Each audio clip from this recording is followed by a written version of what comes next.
श्री शिवाय नमस्तुभ्यम दोस्तों। 24 सितंबर 2025 आश्विन बुधवार नवरात्रि तृतीया तिथि के दिन एक हल्दी दीपक से कर लेना, यह एक उपाय होगी। हर मनोकामना पूरी मिलेगी, सभी दोषों से मुक्ति, इतना धन आएगा कि संभाले नहीं संभलेगा। भगवान हनुमान जी के आशीर्वाद से पूरे साल धन बरसता रहेगा।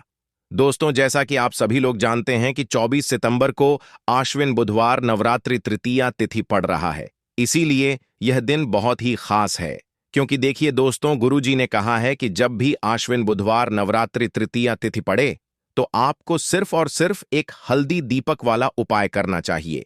यह उपाय इतना खास है कि अगर आपने सही मुहूर्त पर सही क्रिया अनुसार एक हल्दी दीपक वाला उपाय कर लिया, जो प्राचीन काल के समय का महा उपाय है, तो मान के चलिए दोस्तों, भगवान हनुमान जी के आशीर्वाद से आपके जीवन का कितना ही बड़ा दुख हो, उससे आपको मुक्ति मिल जाएगी। आपकी कोई भी मनोकामना हो, मान लीजिए आप नौकरी की तैयारी कर रहे थे, आपकी नौकरी लग जाएगी, आपका बंद पड़ा व्यापार चल पड़ेगा, जिस बीमारी से आप बहुत दिनों से परेशान थे, उस बीमारी से आपको मुक्ति मिल जाएगी। आपके जीवन में धन आना शुरू हो जाएगा, आपके जीवन में धन आने के सारे रास्ते खुल जाएंगे और मान के चलिए दोस्तों, फिर आपको किसी भी प्रकार की परेशानी का सामना नहीं करना पड़ेगा। इसीलिए दोस्तों, इस दिन आप लोगों को इस वाले उपाय को जरूर कर लेना है। भले ही आपने पूरे साल भर इस उपाय को ना किया हो, पर अगर आपने इस आश्विन बुधवार नवरात्रि तृतीया तिथि के दिन अगर इस वाले उपाय को कर लिया, तो आपको इस उपाय को करने का वह फल मिलेगा जिसकी आपने कभी कल्पना भी नहीं करी होगी। इसीलिए आप लोग इस एक हल्दी दीपक वाले उपाय को एक बार जरूर कर लेना, ताकि आप लोगों के हाथ से यह मौका न जा सके और आपको इस उपाय को करने का फल मिल सके। दोस्तों, यह उपाय पंडित जी ने अपनी अभी की ही शिव महापुराण की कथा में बताया है, जो इस उपाय को आज हम आपको बहुत अच्छे से समझाने वाले हैं। इस वीडियो को देखने के बाद इस उपाय को समझने के लिए आपको कोई और वीडियो को देखने की जरूरत नहीं पड़ेगी। तो चलिए दोस्तों, उपाय को शुरू करते हैं। उससे पहले हे भगवान हनुमान, आपके इस वीडियो को जो भी लाइक और चैनल को सब्सक्राइब करें, उसके जीवन में कभी दुख दर्द मत आने देना। साथ ही साथ कमेंट बॉक्स में 5 ओम नमः शिवाय जरूर लिखें, ताकि भगवान हनुमान जी की कृपा आप सभी को प्राप्त हो सके। इसी के साथ मैं आप सभी को बता दूं कि आप लोग वीडियो को पूरा नहीं देखते हो, को काट काट कर देखते हो और गलत गलत उपाय को कर लेते हो, तो आपसे निवेदन है कि वीडियो को पूरा जरूर देखें। देखिए दोस्तों, यह आश्विन बुधवार नवरात्रि तृतीया तिथि का दिन यह इतना खास होता है, इतना महत्वपूर्ण होता है। देखा गया है कभी कभी बड़े बड़े पूजा पाठ अनुष्ठान से जो मनोकामना पूर्ण नहीं होते, वह आश्विन बुधवार नवरात्रि तृतीया तिथि के दिन एक छोटे से उपाय करने से ही आपकी मनोकामना पूर्ण हो जाती है। और बहुत सारे लोगों ने इस उपाय को किया भी है और उनको इस उपाय को करने का फल भी जरूर मिला है। अगर आप लोग भी इस उपाय को करना चाहते हैं, तो आप इस उपाय को पहले अच्छे से समझ लेना, सुन लेना, उसके बाद करना।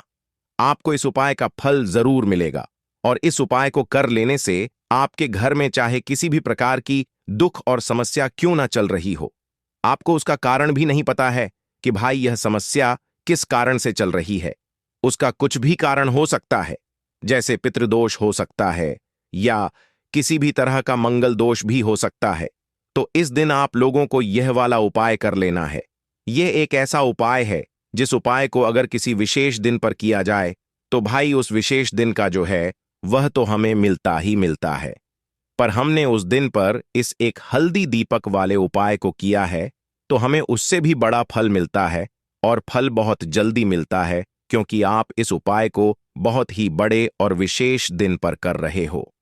तो चलिए अब उपाय के बारे में बात करते हैं, लेकिन उससे पहले आप लोगों को यह जानना आवश्यक है कि आखिर यह उपाय किस समय करना है, किसको करना है और कैसे करना है। तो चलिए हम आगे आपको वीडियो में एक एक करके बता देते हैं।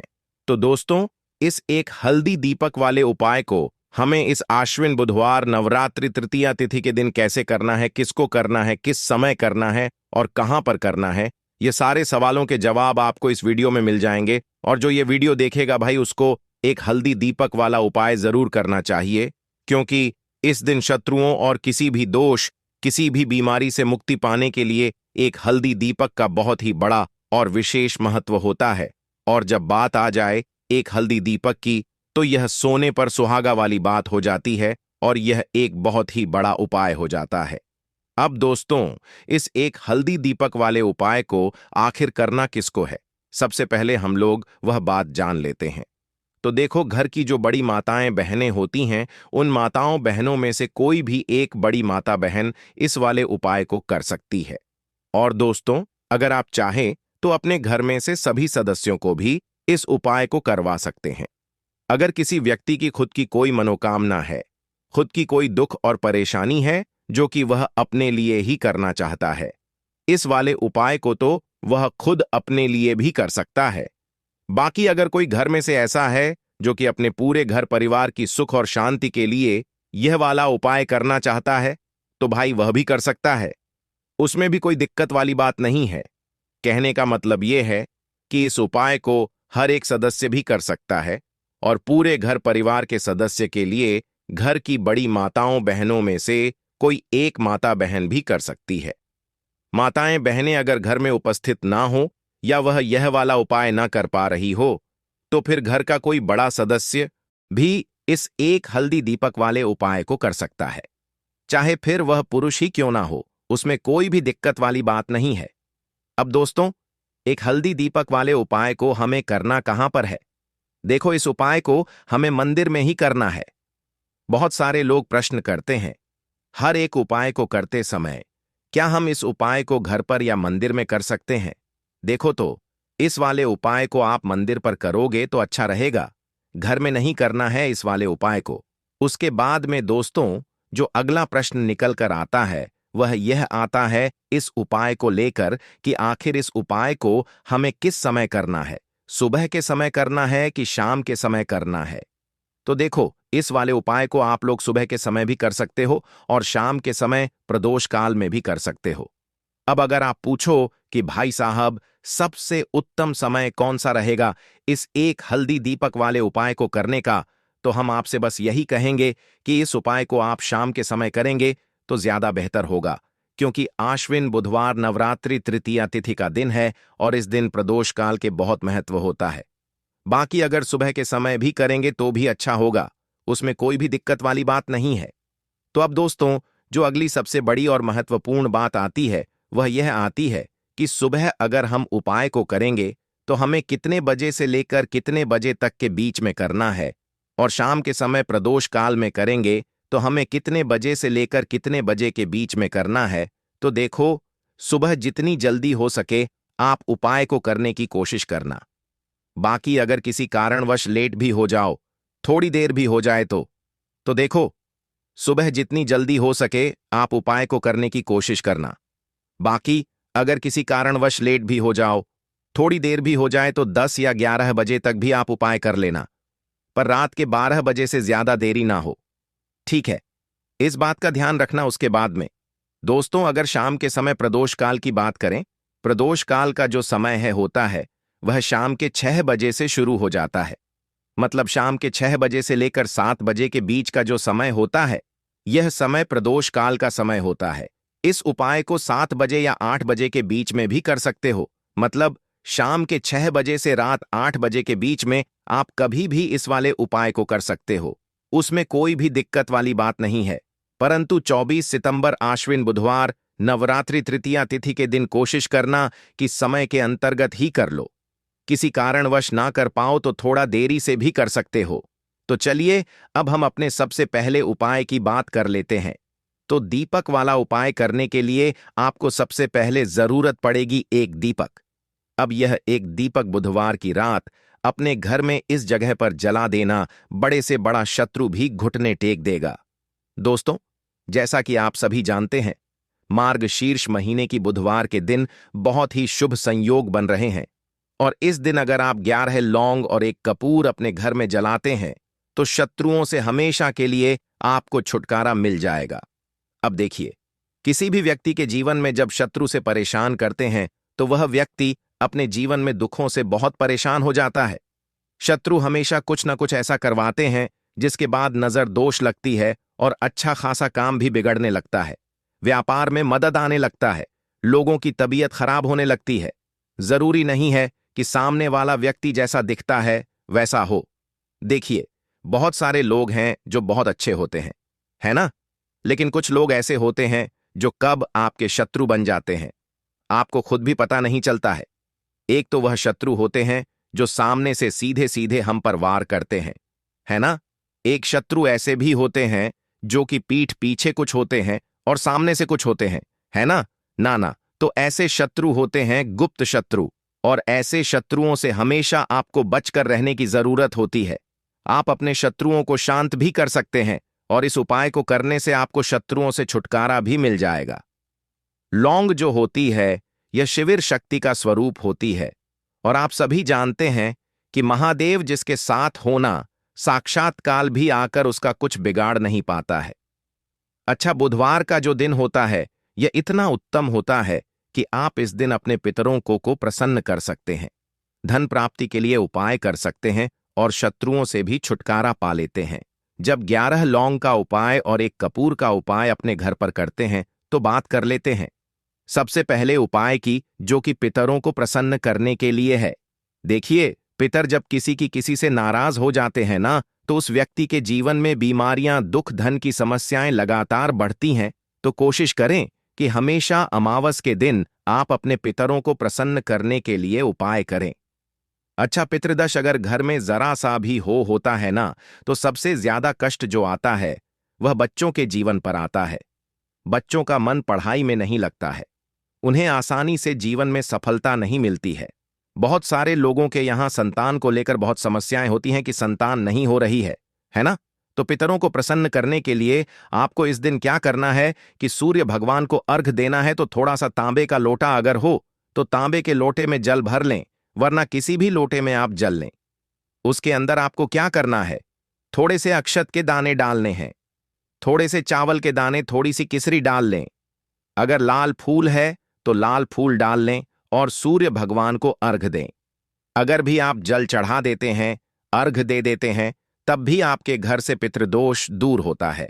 तो जब भी आप बुधवार के दिन सूर्य भगवान को अर्घ देते हैं, इससे आपके पितृ प्रसन्न होते हैं। साथ ही साथ अगर आप कर सकते हैं तो पीपल का जो पेड़ होता है, इसमें भी हमारे पितरों का वास माना जाता है। तो आपको क्या करना है कि एक लोटे में या किसी भी बर्तन में आपको जल लेना है, उसमें थोड़े से आपको काले तिल के दाने डालने हैं, काला तिल डालना है। साथ ही साथ आपको क्या करना है, थोड़े से मिश्री के दाने डालने हैं, गुड़ भी आप यहां पर डाल सकते हैं। अब यह मीठा जल आपको पीपल के पेड़ में चढ़ाना है। आपके घर के आसपास जहां भी पीपल का पेड़ हो, आप बुधवार के दिन सुबह के समय में पीपल की जड़ में यह मीठा जल चढ़ाएं और अपने पितरों से क्षमा याचना करें। साथ ही साथ दीपक अगर आप लगा सकते हैं तो पीपल के पेड़ के नीचे आपको दीपक जरूर से बुधवार के दिन शाम के समय में लगाना चाहिए। पितृ आपके हमेशा प्रसन्न रहेंगे और कभी भी पितृदोष की वजह से घर में कोई दुख और कष्ट नहीं आएगा। तो बहुत ही उत्तम सा यह उपाय है जो कि पितरों को प्रसन्न करने के लिए है, और जीवन के दुख कष्ट जो हैं वह बहुत जल्दी दूर होते हैं जब आप हमेशा अपने पितरों को प्रसन्न रखते हैं। तो चलिए अब बात कर लेते हैं 11 लौंग और एक कपूर घर में किस जगह पर जलाना है, और इस उपाय को करने से कैसे आप अपने शत्रुओं से छुटकारा पा सकते हैं। शत्रु कभी आपको परेशान नहीं करेंगे। शत्रु चाहे कैसे भी हो, सामने से कोई व्यक्ति शत्रु है या गुप्त शत्रु है, हर प्रकार के शत्रु जो है यह शांत हो जाएंगे और चाहकर भी आपका कुछ बिगाड़ नहीं पाएंगे। तो देखिए, उपाय को करने के लिए आपको 11 साबुत लौंग लेनी है। एक भी लौंग खंडित ना हो, टूटी हुई ना हो। एक छोटा सा कपूर का टुकड़ा लेना है, जिसे कि कपूर की टिकियां भी बोलते हैं। एक कोई भी यहां पर मिट्टी का दीपक ले लें या पीतल का बर्तन ले लें, उसके अंदर 11 लौंग रखेंगे, एक कपूर रखेंगे, थोड़ा सा देसी घी इसके ऊपर से आप डाल देंगे। अब यह आपको बुधवार के दिन रात के समय में, ठीक है ना, जब सूर्य अस्त हो जाता है, उसके बाद किसी भी समय आपको अपने घर में जलाना है और इसका धुआं पूरे घर में अच्छे से दिखाना है। जितने भी कमरे हैं, जितने भी रूमर्स हैं, बरामदा, आंगन, ठीक है ना, बालकनी जो भी आपके घर में है, सभी जगह पर आपको इसका धुआं अच्छे से दिखाना है, और साथ ही साथ आपको महादेव का ध्यान जरूर करना है। देखिए, जब भी आप अपने घर में यह लौंग और कपूर बुधवार के दिन जलाते हैं, सबसे पहले तो शत्रुओं से छुटकारा मिल जाता है। कोई भी शत्रु कुछ भी करता है, वह आपके घर तक चीज नहीं पहुंचती है, आपका कुछ नहीं बिगड़ता है। दूसरी चीज कि जब भी लौंग और कपूर आप जलाएंगे, आपके घर पर कोई संकट नहीं आता है, आपके धन पर कोई संकट नहीं आता है, घर में कोई परेशानियां नहीं आती हैं और हमेशा आपके घर में सकारात्मक ऊर्जा बढ़ती है, पॉजिटिव एनर्जी बढ़ती है, जिसके बाद आपके घर में धन की देवी माता लक्ष्मी वास करती है। लौंग और कपूर जिस घर में कोई भी व्यक्ति जलाता है, विशेषकर बुधवार के दिन, तो ऐसा समझ लीजिए इसके बहुत चमत्कार हैं, बहुत ज्यादा लाभ है। तो कोशिश करें कि बुधवार के दिन रात के समय में किसी भी समय आप अपने घर में 11 लौंग और 1 कपूर जरूर जलाएं। शत्रु जो हैं वह घुटने टेक देंगे और आपका कुछ नहीं बिगाड़ पाएंगे। साथ ही साथ धन की वर्षा भी घर में होगी और धन से जुड़ी जितनी भी समस्याएं आपके जीवन में आ रही हैं, बहुत तेजी के साथ आपके जीवन से दूर होती चली जाएंगी। तो चलिए अब बात कर लेते हैं अपने तीसरे उपाय की, और तीसरा उपाय है धन वर्षा के लिए और धन को बढ़ाने के लिए। बहुत सारे लोगों की यह समस्या होती है कि पैसा बढ़ता नहीं है। पैसा तो आता है घर में, लेकिन पैसा बढ़ता नहीं है। या कुछ लोग ऐसे भी हैं जो कहते हैं कि पैसा बढ़ेगा तो तब जब घर में पैसा आएगा, बिल्कुल से पैसा आना बंद हो रहा है। व्यापार दिन पर दिन खराब होता जा रहा है। नहीं समझ आ रहा किसी ने कुछ करा दिया है या फिर घर में कुछ ऐसा है, वास्तु दोष है, नजर दोष है, जिसकी वजह से घर में तरक्की लोगों की नहीं हो रही है। ठीक है ना? बिल्कुल।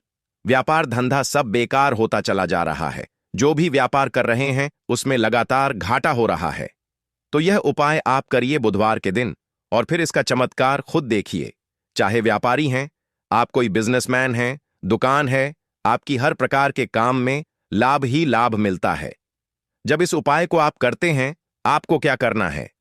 2 फूल वाली लौंग लेनी है, 1 लाल फूल लेना है, गुलाब का फूल भी आप यहां पर ले सकते हैं। उसी गुलाब के फूल में ये 2 फूल वाली लौंग रख देनी है। 1 देसी घी का दीपक आपको जलाना है, लंबी बाती का। अब ये दोनों चीजें लेकर अपने घर के मंदिर में आपको बैठ जाना है। शाम के समय में, बुधवार के दिन शाम के समय में जब सूर्य अस्त हो जाता है, सूर्य छिप जाता है, अब आपको सबसे पहले देसी घी का दीपक जला देना है, माता लक्ष्मी के सामने और भगवान विष्णु जी के सामने। ठीक है ना? 1 देसी घी का दीपक जला देंगे और जो लौंग और फूल आपने लिया है, यह अपने सीधे हाथ में आप रख लेंगे। अब आपको माता लक्ष्मी से अपने जीवन की समस्याओं को कहना है कि मेरा काम नहीं चलता है, मेरा व्यापार अच्छे से नहीं बढ़ता है, मेरा धन नहीं बढ़ रहा है, मेरे पैसे में बढ़ोतरी नहीं हो रही है। जो भी दुख है, जो भी पैसे को लेकर समस्याएं जीवन में है, सब कुछ आपको माता लक्ष्मी और श्री हरि विष्णु से कह देना है। ठीक है ना? इसके बाद आपको मंत्र बोलना है 11 बार, ओम नमो भगवते वासुदेवाय नमः। 11 बार यह मंत्र बोल देंगे और फिर वह फूल आपको माता लक्ष्मी को अर्पित कर देना है, उनके सामने चढ़ा देना है। चाहे मूर्ति है, आपके घर में माता लक्ष्मी की कोई भी तस्वीर है, प्रतिमा है, फिर आपको क्या करना है कि अपने घर के मुख्य दरवाजे पर भी 2 दीपक जरूर जलाने हैं, बाहर की तरफ बुधवार के दिन। फिर देखिए आपके घर में कैसे पैसा आता है और धन बढ़ता चला जाता है। अब अगले दिन आप क्या करेंगे?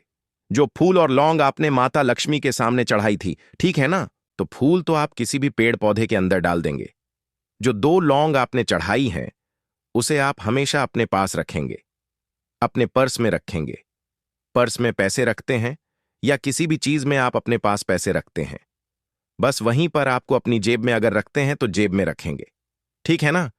लेकिन यह 2 लौंग किसी भी कपड़े के अंदर रखकर, किसी भी चीज के अंदर रखकर आपको अपने पास हमेशा रखनी है। कोई भी नजर दोस्त परेशान नहीं करेगी। पैसा हमेशा घर में आएगा और हमेशा आपके जीवन में सुख समृद्धि बढ़ती चली जाएगी। तो बुधवार के दिन इन अचूक उपायों को जरूर करें और इनका लाभ जरूर उठाएं। तो अब बात कर लेते हैं अपने अगले और महत्वपूर्ण उपाय की। तो दोस्तों, इस उपाय को करने के लिए सुबह होने से पहले उठ जाना है। घड़ी मत देखना, जब नींद अपने आप टूट जाए वही समय ठीक होता है। सबसे पहले जमीन पर पैर रखने से पहले मन में बोलना है, आज जो करूंगा वह सिर्फ अपने भाग्य को ठीक करने के लिए करूंगा।